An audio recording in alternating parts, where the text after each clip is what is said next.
Namaskar everyone and welcome to the Geeta Satsang for today. So let us get started with the Prarthana. By the Guru's grace and the will of Sri Krishna, we have all assembled for this Geeta Satsang. May we have their guidance to be able to learn and adopt the things which will help us to grow spiritually. Let us chant the Shlokas. Vasudeva Sutam Devam Kamsa Chanuramardanam Devaki Paramanandam Krishnam Vande Jagadgurum Krishnaya Vasudevaya Haraye Paramatmane Pranata Klesha Nashaya Govindaya Namo Namaha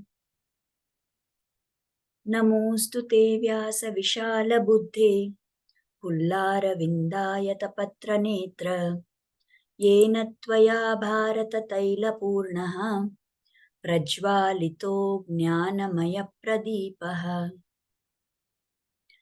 Ramanujadaya Patram Jnana Vairagya Bhushanam Srimad Venkatanathaaryam Vande Vedanta Deshikam Yo Nityam Achyuta Padambuja Yugma Rugma Vyamohatastaditarani Trinaya Mene Asmad Gurur Bhagavatosya Dayaika Sindho Ramanujasya Charanau Sharanam Prapadye.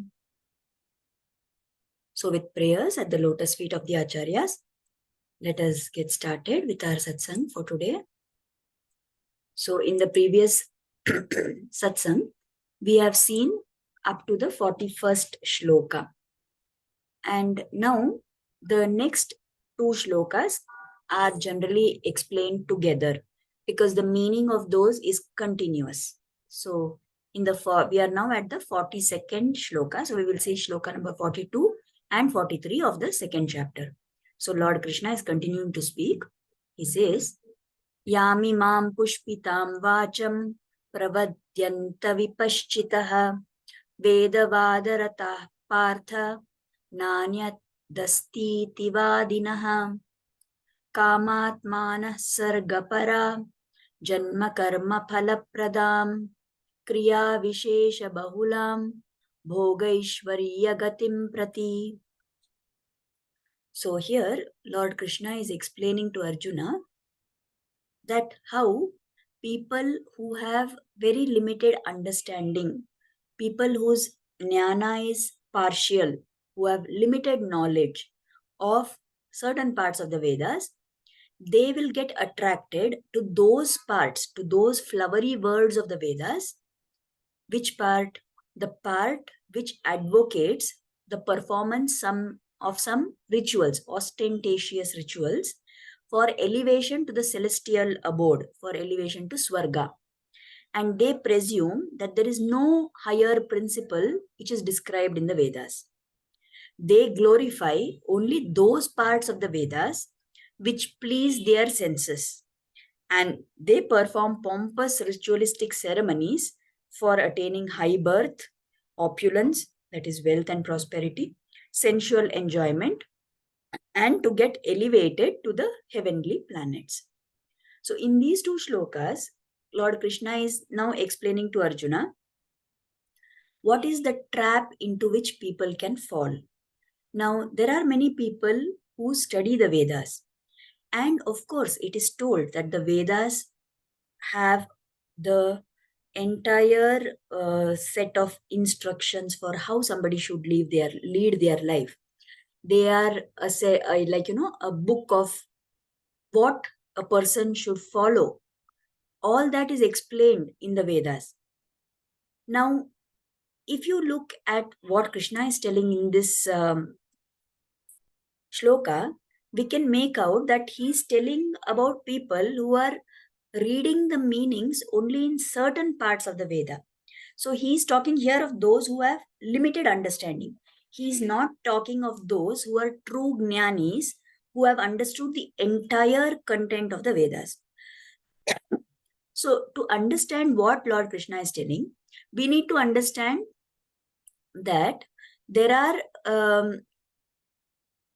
parts in the Veda. Now, in the Shastra, in the scripture, in the Vedas, just 1 minute, please.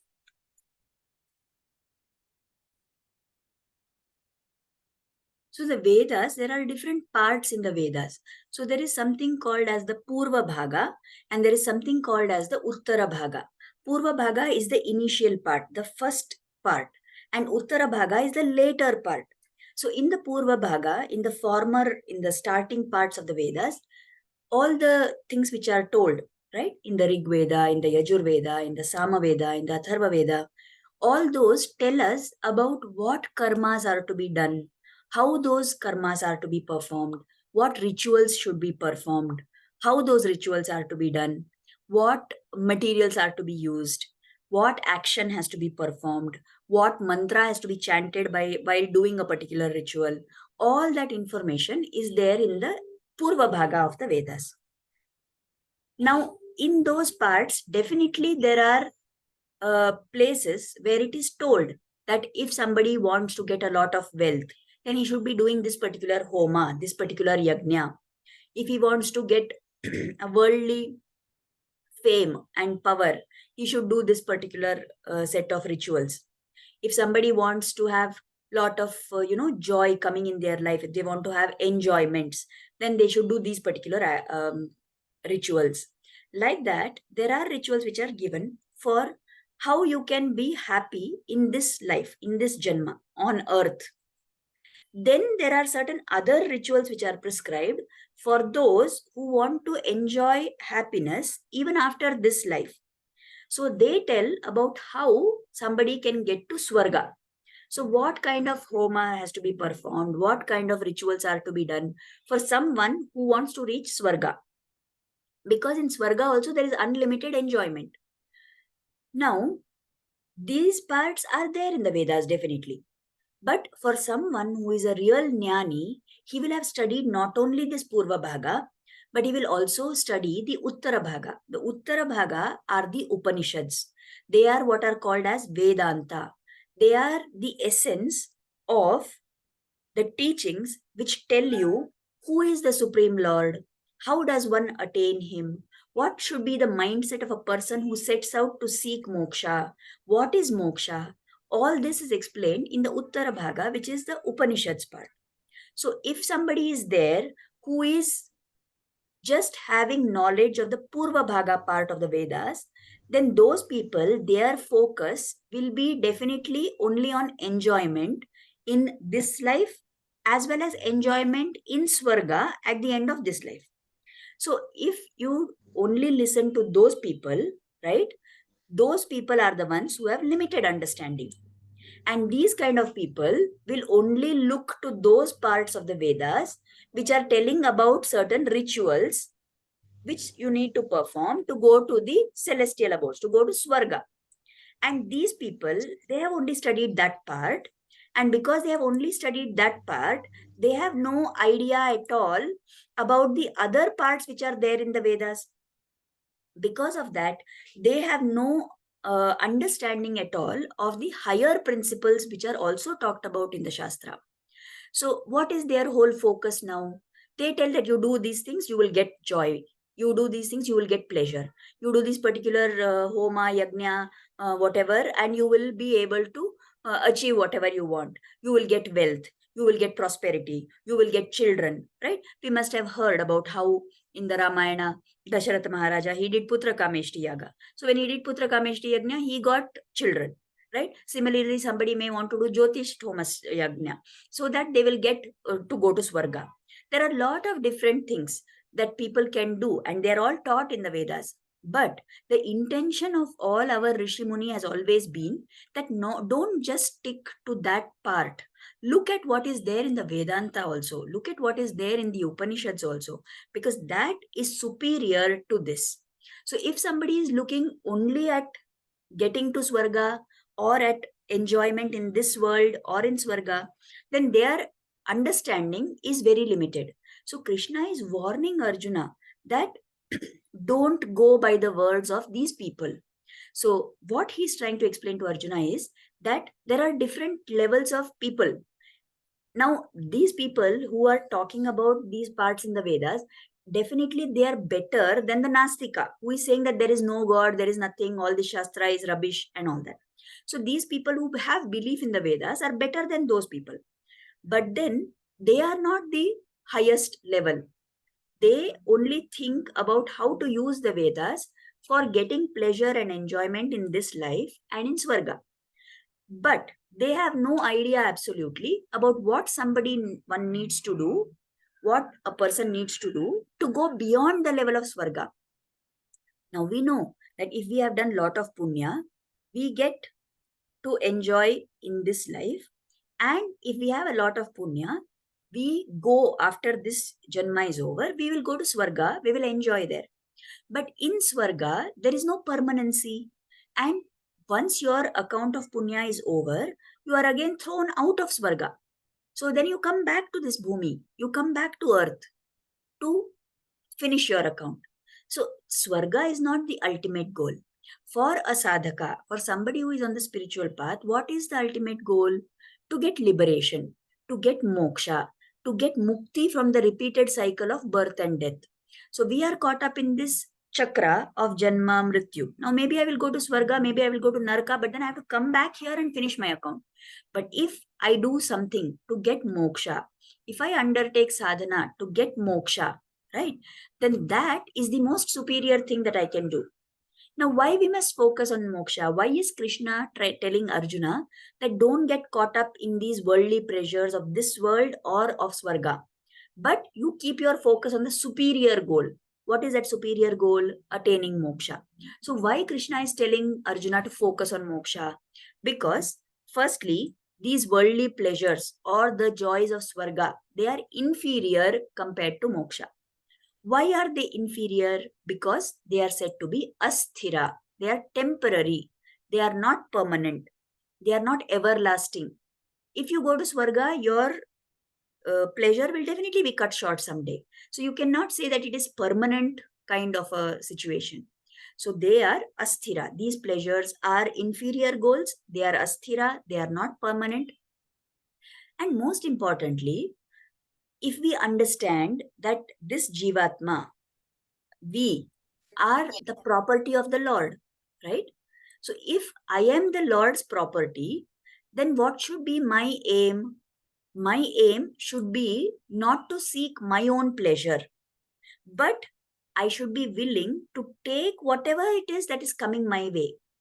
So if I'm the Lord's property, I will not say, I want this joy, I want this pleasure, I want to get this. My focus will not be on my own joy and pleasure, but I will actually look at doing things in such a way which gives pleasure to the Lord. So that should be my aim. But to be able to do that, we should understand this concept that we are the Lord's property. He is the Swami and I am the Dasa.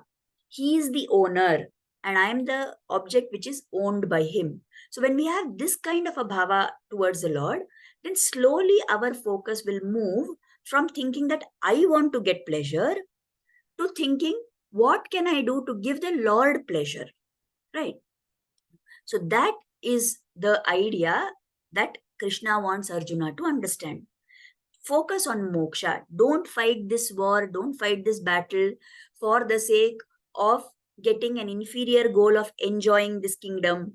Don't even fight for getting the goal of going to Swarga. But you do this because it is your duty as a Kshatriya. It is your dharma to fight. And when you fight as per your dharma, then your moksha is guaranteed. Then it is guaranteed that you are going to go to moksha.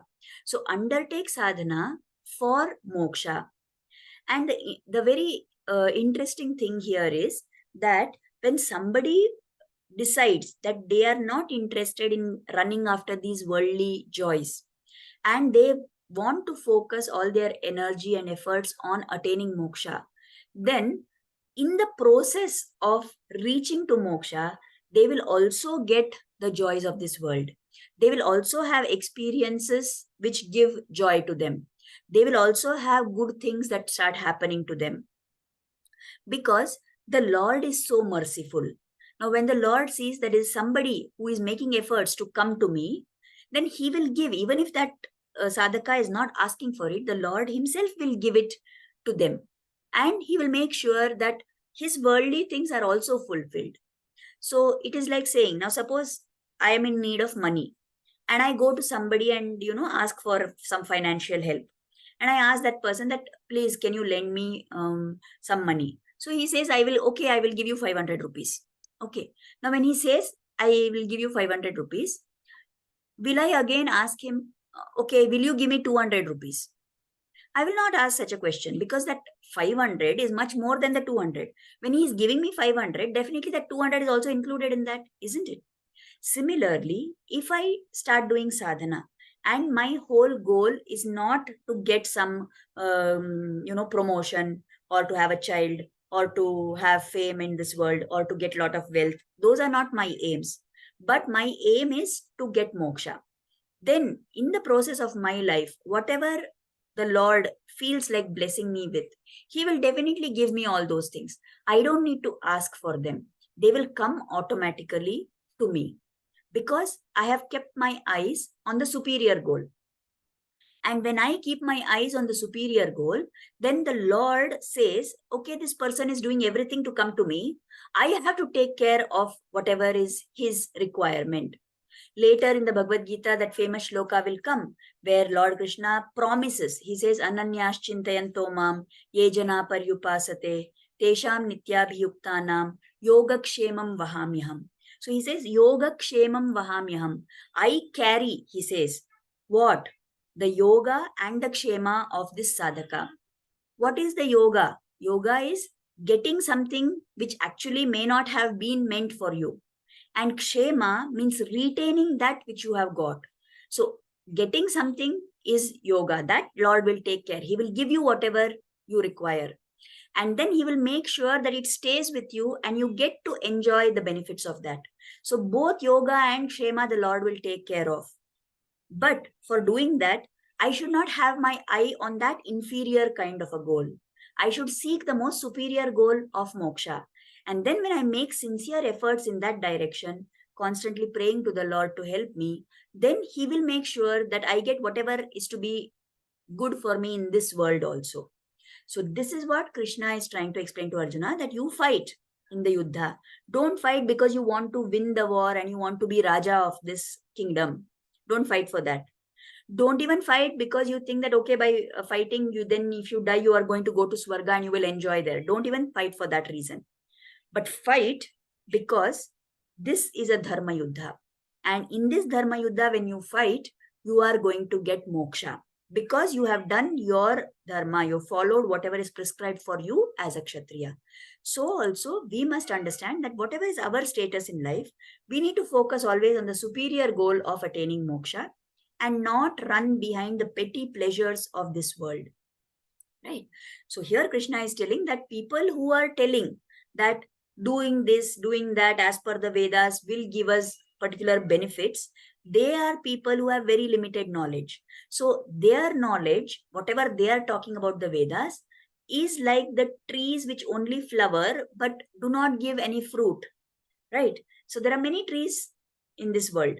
Now, there are some trees which give flowers and then the flowers get converted into fruits. Or there are some other parts of the tree which are useful, which are very beneficial to us. But there are some trees which serve no benefit. They only look nice, isn't it? So if you take the example, like you say, the tulsi plant. Now, when that tiny stem of tulsi starts sprouting from the ground, when it starts rising, from that moment itself, it has that sugandha. Every part of that tulsi plant is so holy. It is considered, it is in fact told in the Shastra that if you are not able to get a tulsi leaf, you can even take a dried part. You can even take the dried root of that tulsi plant and offer it. It is filled with that same essence of the tulsi plant. Now you compare that tulsi plant with something like these crotons and some other decorative plant. What value do those decorative plants have? Nothing. They don't yield any benefit to anybody. They may only give temporary pleasure to the eye of the person who looks at them, right?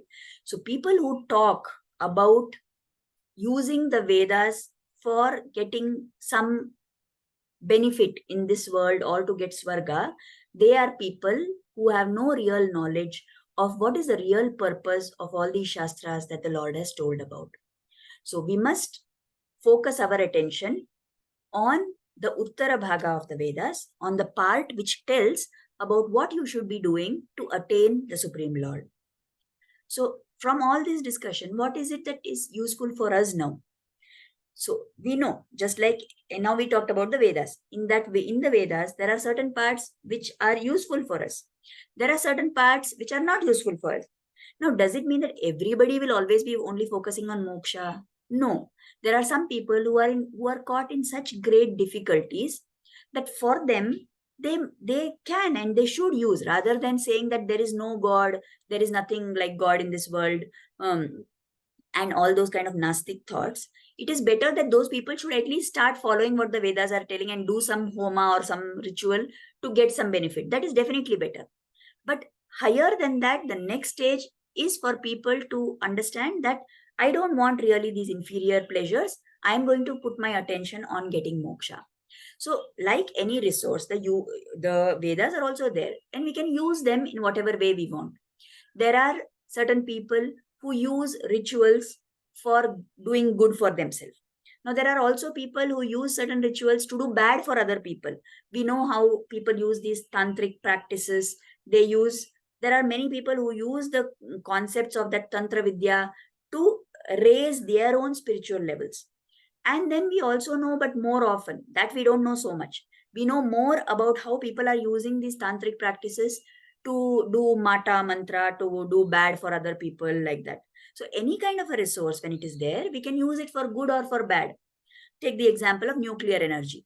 Now, there are so many people with cancer whom we are treating by using certain radioactive substances. So, those radioactive substances are emitting out some nuclear energy, and that radiation will go and kill the cancer cells. So we can use nuclear energy for good purposes like that. We can use nuclear energy to produce heat, to produce electricity. All those are good uses. But then there are also people who are using nuclear energy to prepare the bomb and to harm people and to destroy others, right? So any kind of a resource, we can use it for good or for bad. But we have been given this human janma. This is also a resource. So we have to make sure that we are using it with discrimination. So Krishna is telling Arjuna that these people who are only using Vedas for their benefit to enjoy in this world and in swarga, they are people with limited knowledge. They are not the real jnanis. So who are the real jnanis? Those who understand what is the purpose of this human janma. Those who understand the true swarupa of the Atma. So those are the real jnanis, and their focus will be on attaining moksha. So at every moment we are living in this world, the world is having so many activities, we are involved in so many things. So every moment is like a trap. It's very difficult for us to stay focused and say that, okay, I will always think about moksha. No, we get carried away with whatever happens in our life, whether it is at home, it is at office, it is with our relatives, whatever it may be. We get pulled into that. But even in the middle of all that, we must remember and pull ourselves back to the reality and say, this is not the real nature of my Atma.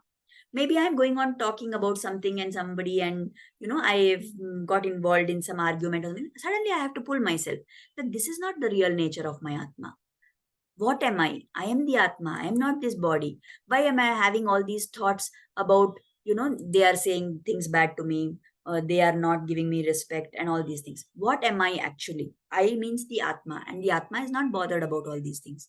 So when we keep reminding ourselves, we will be able to stay focused on our goal. And one very important part of being able to remind ourselves is to be in satsanga. So being in satsanga means being in the company of people who are talking about the satya. What is the ultimate satya? This Atma Swarupa, Paramatma Swarupa. That is the only satya. So people who are talking about it, if we are in their company, that is satsanga. If I am listening to Bhagavad Katha, if I am listening to the Leelas of the Lord, if I am listening to discourses on the Ramayana, the Mahabharata, about Srimad Bhagavatam and all that, I am in satsanga. If I'm listening to bhajans, if I'm singing bhajans to myself, if I'm constantly doing namasmarana, that is also satsanga. So when we try to keep ourselves in satsanga, it is easier for us to stay anchored to what is our actual goal. We all know the story of Ajamila. It appears in the Srimad Bhagavatam, isn't it?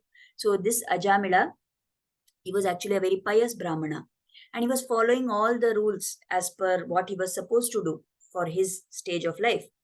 One fine day, he happened to see some man having an encounter with a prostitute, and seeing that, he got also, enclosed, wrapped up in that lust. Now, what happened? He changed, his whole life changed. He also began pursuing that prostitute. He brought her to his house. He chased out his wife and children. He stopped taking care of his parents. He had many children with that prostitute. And then finally, it was time for his death. At the time of his death, the Yamadutas came there. Now, this Ajamila could make out that those horrible looking people have come. And in his anxiety, in his fear, he called out to his youngest son. By some, grace of God only, we should say, he had named that youngest child Narayana. So he called out Narayana. That Narayana child came later. But before that, the Vishnu Dutas came there, saying that we are going to take this fellow with us. So the Yamaduta says, how can you take him? He has been in constant sin. He has lived his life. He has so much papa in his account. So we have been sent by Yama. We have come to take him to Naraka. The Vishnu Duta say he called out Narayana's name. At the last moment, he remembered Narayana. Now everybody knows, the Vishnu Dutas also know, the Yamadutas also know that he is called out to his son and not to really Lord Vishnu. So the Yamadutas say that. Then there is a big discussion which takes place. And Ajamila can hear all this. And in that moment, he realizes that just because I called out the name of Lord Narayana once, these Vishnu Dutas came. And they are intervening on my behalf. They are arguing and trying to make it easy for me to escape Naraka. So that moment, he had a change of heart. Finally, there was some other discussion with Yama and the Dutas and all that. And finally, it was that they would not be able to take him to Naraka. He didn't immediately go to Vaikuntha either. So he realized what was the mistake that he did, and he changed his way of life. He started doing more and more tapascharya, and then finally, at the end of his lifespan, he went. So in this story, there are people who ask that, is it really true that the name of the Lord, one time if you just utter, even in a wrong way if you utter, will it give you moksha? So we are not here to debate about that. Definitely the Lord's name is powerful, and chanting his name, saying it even once, will give us the benefits. But what we need to understand here is the fact that he called out that name of Narayana brought the Vishnu Dutas there, isn't it? Once the Vishnu Dutas came there, he got their satsanga. And in that satsanga, when he heard all these superior kind of thoughts being discussed, he had a change of heart. So also for us, it is very easy to get lost in this world with all its worldly activities and with all the traps that are there. We will fall into those traps unless we keep ourselves in satsanga, which will keep reminding us of what is our actual purpose. What is my whole life about? What is the nature of my Atma? What am I doing here? Why am I here on this earth? Why have I been given this human janma? What am I seeking to achieve? We can remind ourselves about this if we stay in satsanga. The Acharyas have described how Swami Vedanta Deshikar, who is one of the great Sri Vaishnava Acharyas, he has written a stotra called as the Hayagriva Stotra, where he is singing praises of Lord Hayagriva. Lord Hayagriva is the deity of knowledge in the Sri Vaishnava iconography. So this Hayagriva Stotra, the 20th shloka, Swami Vedanta Deshikar is saying that I am a normal human being, and my destiny, whatever is my prarabdha, my karma, my destiny, right? Not karma actually, but how people commonly use that word, nan karma, they say like that. So my destiny, my prarabdha has been written on my forehead at the time of my birth. And there is nothing that I can do to change that. But there is one thing which can change that destiny of mine.